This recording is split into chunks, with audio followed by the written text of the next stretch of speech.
My fellow Americans, tonight I am speaking to you because there is a growing humanitarian and security crisis at our southern border. Every day, Customs and Border Patrol agents encounter thousands of illegal immigrants trying to enter our country. We are out of space to hold them, and we have no way to promptly return them back home to their country. America proudly welcomes millions of lawful immigrants who enrich our society and contribute to our nation. But all Americans are hurt by uncontrolled illegal migration. It strains public resources and drives down jobs and wages. Among those hardest hit are African Americans and Hispanic Americans. Our southern border is a pipeline for vast quantities of illegal drugs, including meth, heroin, cocaine, and fentanyl. Every week, 300 of our citizens are killed by heroin alone, 90% of which floods across from our southern border. More Americans will die from drugs this year than were killed in the entire Vietnam War. In the last 2 years, ICE officers made 266,000 arrests of aliens with criminal records, including those charged or convicted of 100,000 assaults, 30,000 sex crimes, and 4,000 violent killings. Over the years, thousands of Americans have been brutally killed by those who illegally entered our country, and thousands more lives will be lost if we don't act right now. This is a humanitarian crisis, a crisis of the heart and a crisis of the soul. Last month, 20,000 migrant children were illegally brought into the United States, a dramatic increase. These children are used as human pawns by vicious coyotes and ruthless gangs. 1 in 3 women are sexually assaulted on the dangerous trek up through Mexico. Women and children are the biggest victims, by far, of our broken system. This is the tragic reality of illegal immigration on our southern border. This is the cycle of human suffering that I am determined to end. My administration has presented Congress with a detailed proposal to secure the border and stop the criminal gangs, drug smugglers, and human traffickers. It's a tremendous problem. Our proposal was developed by law enforcement professionals and border agents at the Department of Homeland Security. These are the resources they have requested to properly perform their mission and keep America safe, in fact, safer than ever before. The proposal from Homeland Security includes cutting-edge technology for detecting drugs, weapons, illegal contraband, and many other things. We have requested more agents, immigration judges, and bed space to process the sharp rise in unlawful migration fueled by our very strong economy. Our plan also contains an urgent request for humanitarian assistance and medical support. Furthermore, we have asked Congress to close border security loopholes so that illegal immigrant children can be safely and humanely returned back home. Finally, as part of an overall approach to border security, law enforcement professionals have requested $5.7 billion for a physical barrier. At the request of Democrats, it will be a steel barrier rather than a concrete wall. This barrier is absolutely critical to border security. It's also what our professionals at the border want and need. This is just common sense. The border wall would very quickly pay for itself. The cost of illegal drugs exceeds $500 billion a year, vastly more than the $5.7 billion we have requested from Congress. The wall will also be paid for indirectly by the great new trade deal we have made with Mexico. Senator Chuck Schumer, who you will be hearing from later tonight, has repeatedly supported a physical barrier in the past along with many other Democrats. They changed their mind only after I was elected president. Democrats in Congress have refused to acknowledge the crisis, and they have refused to provide our brave border agents with the tools they desperately need to protect our families and our nation. The federal government remains shut down for one reason, and one reason only, because Democrats will not fund border security. My administration is doing everything in our power to help those impacted by the situation. But the only solution is for Democrats to pass a spending bill that defends our borders and reopens the government. This situation could be solved in a 45-minute meeting. I have invited congressional leadership to the White House tomorrow to get this done. Hopefully, we can rise above partisan politics in order to support national security. Some have suggested a barrier is immoral. Then why do wealthy politicians build walls, fences, and gates around their homes? They don't build walls because they hate the people on the outside, but because they love the people on the inside. The only thing that is immoral is the politicians to do nothing and continue to allow more innocent people to be so horribly victimized. America's heart broke the day after Christmas when a young police officer in California was savagely murdered in cold blood by an illegal alien who just came across the border.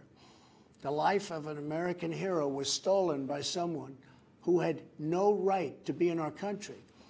Day after day, precious lives are cut short by those who have violated our borders. In California, an Air Force veteran was raped, murdered, and beaten to death with a hammer by an illegal alien with a long criminal history. In Georgia, an illegal alien was recently charged with murder for killing, beheading, and dismembering his neighbor. In Maryland, MS-13 gang members who arrived in the United States as unaccompanied minors were arrested and charged last year after viciously stabbing and beating a 16-year-old girl. Over the last several years, I've met with dozens of families whose loved ones were stolen by illegal immigration. I've held the hands of the weeping mothers and embraced the grief-stricken fathers. So sad, so terrible. I will never forget the pain in their eyes, the tremble in their voices, and the sadness gripping their souls. How much more American blood must we shed before Congress does its job? To those who refuse to compromise in the name of border security, I would ask, imagine if it was your child, your husband, or your wife whose life was so cruelly shattered and totally broken. To every member of Congress, pass a bill that ends this crisis. To every citizen, call Congress and tell them to finally, after all of these decades, secure our border. This is a choice between right and wrong, justice and injustice. This is about whether we fulfill our sacred duty to the American citizens we serve.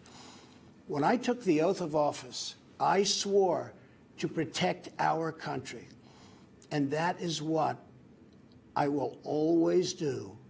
So help me God. Thank you and good night.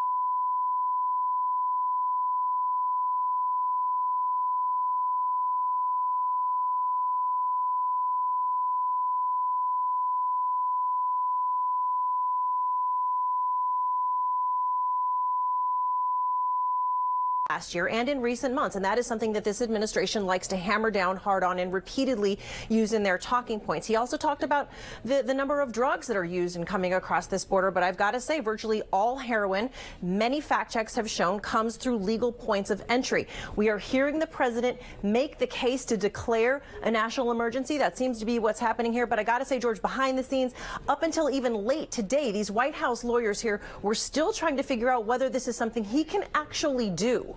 Yeah, and he has not yet declared that. He did not declare that in the speech. Tonight, I want to bring in our chief White House correspondent, John Karl, as well. John, we did have a mention from the president that Mexico would pay for the wall. He repeated this claim that somehow this new U.S.-Mexico free trade agreement is going to make Mexico pay for the wall. Number one, the agreement has not been approved yet by Congress. Even if it is, there's no provision in there to make Mexico pay for the wall. George, there is absolutely no provision in that trade deal that would have Mexico pay for the wall. It is a relatively minor reworking of NAFTA, some changes, but not changes that bring in additional revenue from Mexico to pay for this wall. And remember, that promise made by the president some 200 times during the campaign was a very direct one. It said Mexico would pay for the wall. It didn't say indirectly through a trade deal. It said Mexico would pay for the wall, and that is not happening. And I also want to bring in our senior congressional correspondent, Mary Bruce, there on Capitol Hill. Mary, we're about to hear from the House Speaker, Nancy Pelosi, Democratic leader in the Senate, Chuck Schumer. The president's saying there that only the Democrats can solve this right now. They're adamantly opposed to funding the wall. But he also added this claim that he has changed his calls for the wall to a steel barrier at the request of Democrats, he says. Yeah, and I'm told that's simply not true. Look, Democrats up here on the Hill say it doesn't matter what this is made of, whether it's steel slats or the concrete wall that the president long promised. Democrats simply are not going to spend $5.7 billion in taxpayer dollars to build this wall. The White House continues to insist this was a concession that the president put on the table. That simply is not how Democrats see it, and no matter what it's made of, it's not going to be enough to get Democrats to cave or budge here whatsoever, George. At least not yet. We are about to hear from the Democrats. We're going to hear from the House Speaker now. We should also say that the president has invited the 8 top congressional leaders to come to the White House tomorrow morning for another meeting, the first negotiation in days. But there is no sign yet this negotiation is going to go anywhere. We're now going to go to the Capitol. House Speaker Nancy Pelosi, Democratic leader Chuck Schumer. Good evening. I appreciate the opportunity to speak directly to the American people tonight about how we can end this shutdown and meet the needs of the American people. Sadly, much of what we heard from President Trump throughout this senseless shutdown has been full of misinformation and even malice. The president has chosen fear. We want to start with the facts. The fact is, on the very first day of this Congress, House Democrats passed Senate Republican legislation to reopen government and fund smart, effective border security solutions. But the president is rejecting these bipartisan bills which would reopen government over his obsession with forcing American taxpayers to waste billions of dollars on an expensive and ineffective wall, a wall he always promised Mexico would pay for. The fact is, President Trump has chosen to hold hostage critical services for the health, safety, and well-being of the American people and withhold the paychecks of 800,000 innocent workers across the nation, many of them veterans. He promised to keep government shut down for months or years, no matter whom it hurts. That's just plain wrong. The fact is, we all agree we need to secure our borders while honoring our values. We can build the infrastructure and roads at our ports of entry. We can install new technology to scan cars and trucks for drugs coming into our nation. We can hire the personnel we need to facilitate trade and immigration at the border. We can fund more innovation to detect unauthorized crossings. The fact is, the women and children at the border are not a security threat. They are a humanitarian challenge, a challenge that President Trump's own cruel and counterproductive policies have only deepened. And the fact is, President Trump must stop holding the American people hostage, must stop manufacturing a crisis, and must reopen the government. Thank you. Leader Schumer. Thank you, Speaker Pelosi. My fellow Americans, we address you tonight for one reason only. The President of the United States, having failed to get Mexico to pay for his ineffective, unnecessary border wall, and unable to convince the Congress or the American people to foot the bill, has shut down the government. American democracy doesn't work that way. We don't govern by temper tantrum. No president should pound the table and demand he gets his way, or else the government shuts down, hurting millions of Americans who are treated as leverage.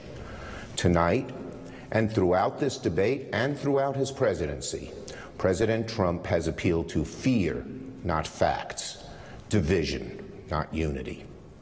Make no mistake, Democrats and the president both want stronger border security. However, we sharply disagree with the president about the most effective way to do it. So, how do we untangle this mess? Well, there's an obvious solution. Separate the shutdown from arguments over border security. There is bipartisan legislation supported by Democrats and Republicans to reopen government while allowing debate over border security to continue. There is no excuse for hurting millions of Americans over a policy difference. Federal workers are about to miss a paycheck. Some families can't get a mortgage to buy a new home. Farmers and small businesses won't get loans they desperately need. Most presidents have used Oval Office addresses for noble purposes. This president just used the backdrop of the Oval Office to manufacture a crisis, stoke fear, and divert attention from the turmoil in his administration. My fellow Americans, there is no challenge so great that our nation cannot rise to meet it. We can reopen the government and continue to work through disagreements over policy. We can secure our border without an ineffective, expensive wall. And we can welcome legal immigrants and refugees without compromising safety and security. The symbol of America should be the Statue of Liberty, not a 30-foot wall. So our suggestion is a simple one. Mr. President, reopen the government and we can work to resolve our differences over border security, but end this shutdown now. Thank you. So there you've had it. We've heard from the president. We've heard from the Democrats. It sure does not sound like we're going to get a compromise anytime soon. We are going to return now to our regular programming. For many of you in the West, that is World News Tonight with David Muir. And our special report's going to continue right now on ABC News Live. That's our 24/7 streaming channel on abcnews.com. Much more tonight on Nightline. And I'll see you tomorrow on GMA. This has been a special report from ABC News. Cause bruising or bleeding more easily or serious symptoms. All right, so welcome back to 23 ABC News at 6 o'clock here. As we just heard, no really new news on this government shutdown. Now in its 18th day, the president addressing the nation just moments ago, laying out his plan, still calling for that funding for the border wall, essentially saying using the drug epidemic, opioid epidemic as the leading example. Then he launched in to examples of illegal immigrants who have committed suspected crimes, including that shooting of Newman police officer just the day after Christmas. There was a lot to unpack there. Democrats, as we saw their leader Schumer and Nancy Pelosi talking about exactly their plan, digging in, saying they're not going to fund the government and they want to find a solution. So, as we heard there from the president, he is planning a meeting with congressional leaders tomorrow in the Oval Office. That does include our local Congressman Kevin McCarthy. You can see here he did meet with leaders in the Oval today, or in the White House, today. That's Vice President Pence. That's Kellyanne Conway, counselor to the president, Steve Scalise, along with freshman congressman there as well with the vice president. So this is going to continue on. No indication tonight from that Oval Office address from the president that this is coming to an end. We're hearing speculation that he may declare a national emergency, which would let the president sidestep Congress. It, of course, would have been challenged in the courts, perhaps laying out the case for that today in that national address. But really no movement forward, as we saw from Congressman McCarthy just about 20 minutes ago as the beginning of that address was beginning with the president. He said he's going on Sean Hannity tonight to discuss the Trump address. We'll continue to stay tuned with the very latest on this, as well as reaction from our local lawmakers. We're going to unpack all of this tonight on 23 ABC News at 11 o'clock. We'll take a quick pause here from politics and join Allison Gargaro with a look at our forecast. And Allison, we're talking about these warm temperatures tonight. It was very warm today and just a gorgeous sunset, some pink and purple skies. We had a high of 70 degrees, so that is actually 15 degrees above seasonal for this time of year. Looking at those 60s right now here in the valley, but some portions of the mountains already dipping into the 30s.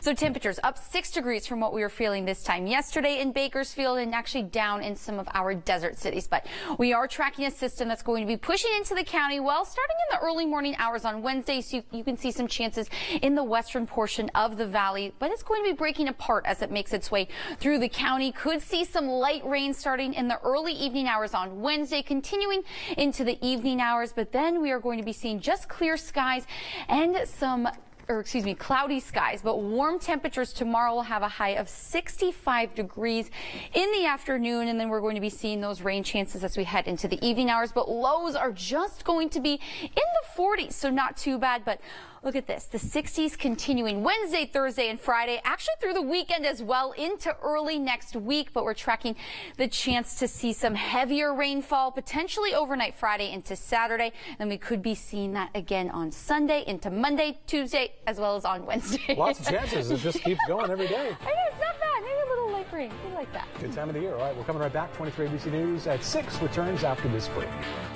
Today's stock market report is sponsored by SunPower, by Quality Home Services.